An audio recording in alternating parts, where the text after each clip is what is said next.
What's the biggest frick up you ever made that was fixed before anyone knew about it? Parents went out for the weekend. I wasn't a bad kid, so there was only one rule. No hooker in the living room. Easy enough. Smile and wave. Promise not to burn the house down. Yada yada yada. I end up smoking hookah in my living room, which had been recently repeated. One of my friends goes to flip the coal, and I gave him a warning of how this was the only rule I had, and if he dropped the coal, my parents would never let me live it down. Plus I didn't have enough money to get my entire living room repeated before they got back. He nods and goes for the coal. Next thing I know, the red hot coal falls onto the carpet and starts sizzling a nice burn hole directly into the center of the rug.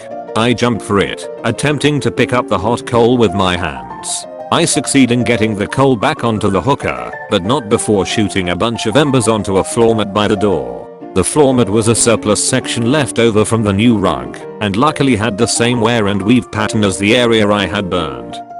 Luckily, one of the friends I was with had a father who installed rugs professionally. On Sunday, George, who we now call the carpet whisperer, worked overtime on his hands and knees to patch the spot I had burned. A half hour before my parents got home, George finished up and left me the burnt cute out piece, promising not to tell my parents. He did leave me with the burnt section he cut out, which I still have tucked away for a special day. When I was 15, I tried to bake a carrot cake, and I think I misread how much carrots to put, and ended up with maybe 10x the amount of carrots you're supposed to make. Whatever I did, it became the mushiest cake ever. Guests were already coming, and in a stroke of genius, I told my mom's friends, since 2 of you are bringing your babies along, I made it extra soft for them. I also reduced the sugar and increased the carrots to make it healthier. My parents' friends kept going on about what a thoughtful sweet kid I am, baking a cake specially with babies in mind. The weird thing was, the babies were hooked on the cake. One of the moms kept calling my mom for the next few months asking if I have time to bake that cake again. I did try to replicate it, but I just couldn't, so I kept pretending I was too busy. I met her kid again when she was 11, and apparently one of her earliest memories was eating that cake.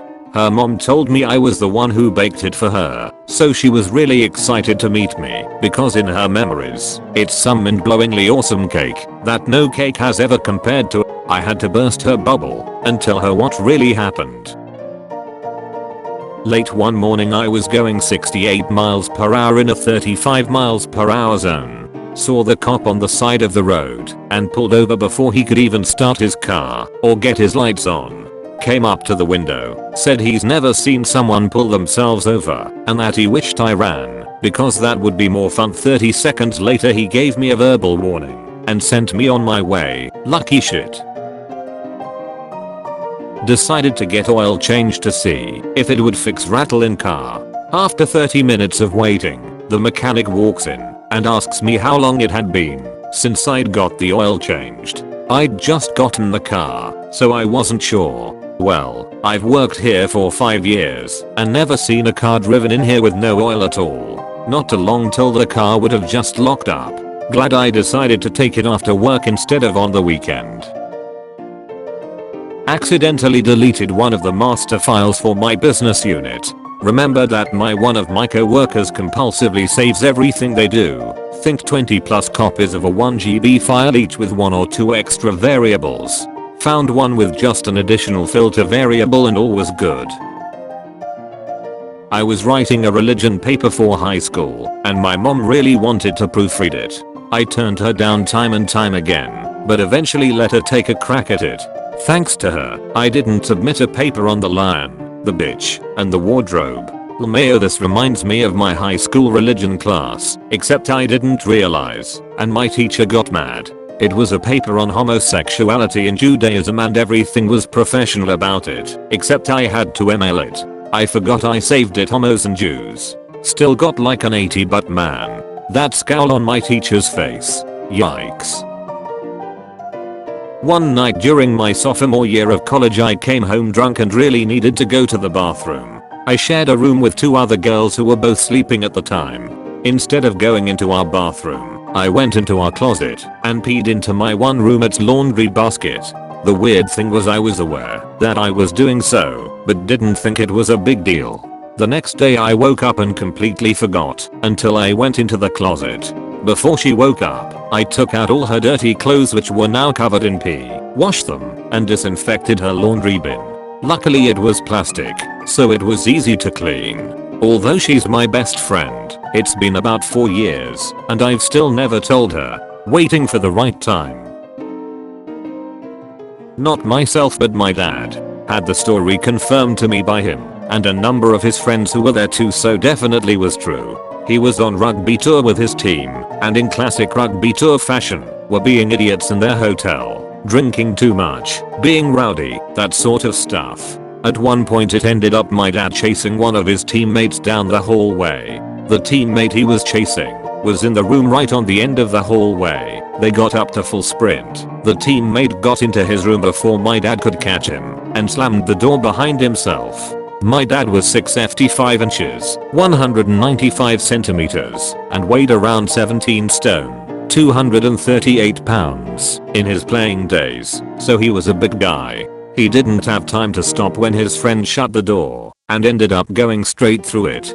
He took it straight off the hinges and cracked the wood in a number of places. They were due to leave the next day from the hotel, and due to a number of other breakages and the team generally just being dicks, the manager had said that if anything more was broken, they were to be thrown out and there was going to be full room inspections before they left either way. My dad was a bit of a handyman, so carried a small set of screwdrivers with him wherever he went, and luckily he had them on this day.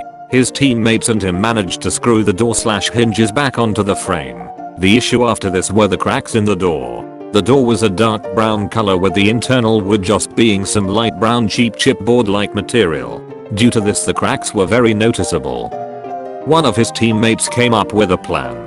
In each of their rooms they had a standard complimentary tea/coffee/biscuits as well as a small tub of Nutella. No idea if Nutella is a thing outside of Europe, but for anyone who doesn't know, it is a nutty chocolate spread, dark brown colored. Rumor also has it that it is actually nectar from the gods to go with the biscuits. Nutella, conveniently, was almost a perfect color match to the broken door. A number of their rooms donated their Nutella to the cause and they smeared the cracks with it to make them blend in. Along came the room inspection upon checkout, and the manager checked each room one by one with them watching. Apparently they had left the door open for him in hope that he would not use it at all. He didn't look at it at all on the way in and just shut it behind him on his way out, the door with makeshift chocolate flavored cement held together, and he didn't notice a thing. They had got away with it. As far as any of the guys involved know, the owner never got in contact with the club regarding the door over the following few weeks, so while he inevitably found out about it eventually, the running theory goes that due to him missing it in the inspection, they couldn't be blamed however many days/weeks later it was noticed. I work for a credit card company. One day our main systems crashed, so we had to use the old DOS systems to access the customers' accounts. So this lady calls and wants to reduce her limit from $3,500 to $1,000. Easy. But what I didn't know, since we were basically using a system created even before I was born, was that I was supposed to delete the old limit and then put the new one. So because of my mistake, the lady had for a very brief moment a limit of $1,350,000. Was about 10 years old, playing golf with my granddad at the driving range. I was doing terrible and just blasting grass cutters up to the 100-yard sign. Couldn't get any air whatsoever. So my granddad told me that we were finished and went to pick up the balls to leave. I was still raging and had a few balls left over, so I put one of the balls on a tee, smack it, and I hear that sweet ting. This ball is traveling really freaking far. My granddad is way up the driving range, picking up his balls, and this ball is going straight for the back of his head. Time just slowed down, and I could see the trajectory ending right at the back of his head. It is the luckiest I have ever been. Just as the ball is about to wallop the back of his head, he bends down to pick up a ball and it narrowly misses. This is the luckiest moment of my life. I also have another extremely close call golfing incident. This is less a frick up and more a near miss. One time, before I knew shit about cars, my '87 truck overheated on the way to work. I pulled over, walked into a gas station, and grabbed a gallon of water because I knew that when a car overheats you're supposed to pour room temp water into the radiator. What I didn't know was that it needs to not have been running for a few before you attempt to unscrew the top. The superheated geyser that resulted missed melting my face off by a cool 6 inches or so. Never did that again. You have a message from the close call man. Like and sub for nothing in return.